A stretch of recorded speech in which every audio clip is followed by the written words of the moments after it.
ты часто играешь в Kingdom Rush Battles только лишь казармами? Я вот тоже нет. Но порой хочется экспериментов, чего-то новенького и необычного. Особенно, когда тебя на слабо берет один из твоих подписчиков. На самом деле, я не люблю проходить уровни, играя только юнитами. Это всегда довольно сложно и утомительно. Но сегодняшнее видео исключение из правил.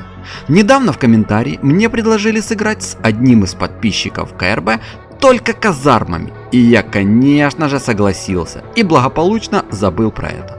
Ну или забил, как кому будет удобнее. А вот мой подписчик не забыл и красиво меня так макнул, написав: «Майк, ты же вроде говорил, что тебе не слабо поиграть против подписчиков Kingdom Rush Battles только казармами. Я ждал, что ты выкатишь по этому поводу видео, а ты морозишься. Значит, тебе все-таки слабо». А монстрик-то наш испугался.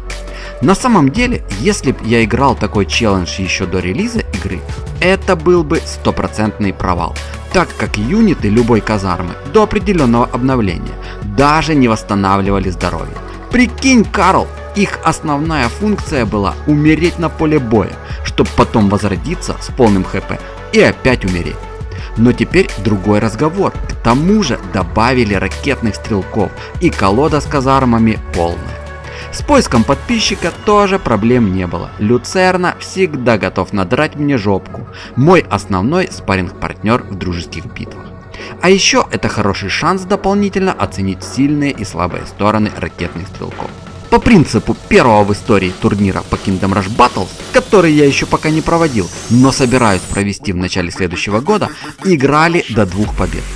Первой была катка стартовых арен, напоминающая Тихолесье из первой части Kingdom Rush. Люцерна, узнав, что я буду играть казармами, решил унизить меня по полной программе и даже не взял артиллерию. Натравив друг на друга магических големов, битва началась. Поставив ракетных стрелков, я спокойно перекрыл оба выхода и закончил первую волну быстрее соперника. Здорово помогал Магнус. Идеальный герой как в натиске, так и в дружеских боях с учетом баланса данных режимов. Вторая волна вышла повеселее, мне дали призраков, а Люцерна пустил на меня тарантула. Знает же гад, как я не люблю пауков. И тут, друзья, один момент. Я не навязываю, просто рекомендую. Если дают в натиске призраков, обязательно берите и качайте при каждой возможности. Чуть ли не самый лучший бустер для этого режима.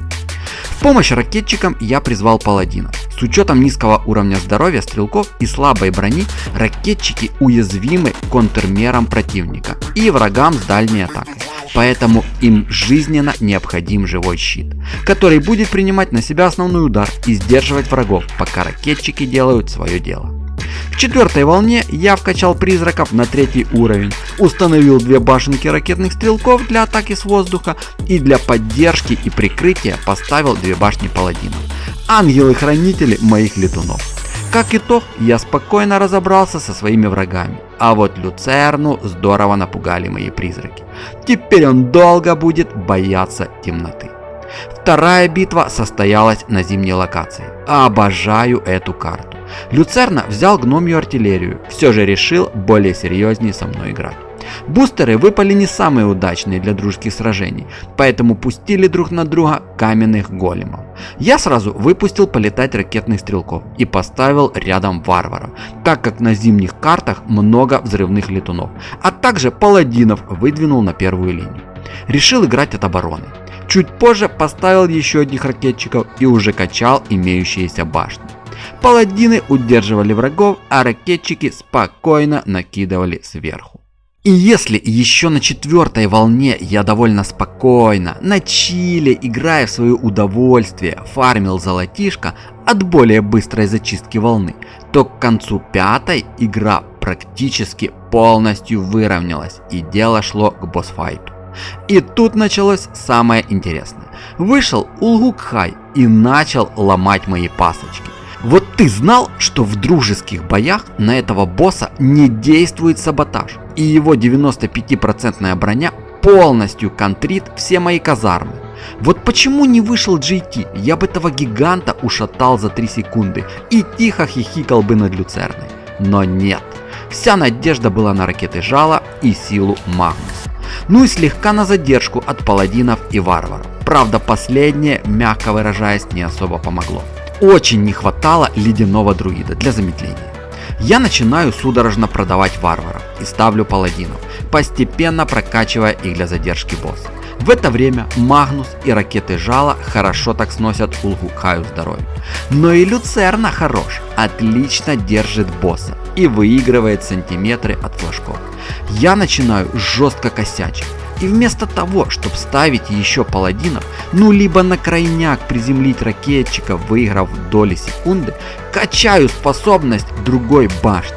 Серьезно, чувак! Король троллей сносит Магнуса и ситуацию спасает ракета жала.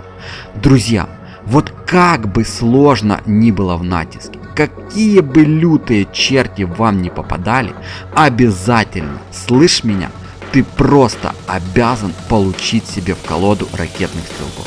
Это не какой-то там плешивый, никому не нужный испепеляющий камень. Это, мать его, чистокровная, многофункциональная, смертоносная и универсальная казарма. Именно то, чего не хватало этой игре. Ну еще баланса, новых режимов, новых арен, кланов и чтоб сервера работали стабильно. Уверен, все это ждет нас в ближайшем будущем. Ну а пока берегите себя и да пребудет с вами сила. Всех обнял.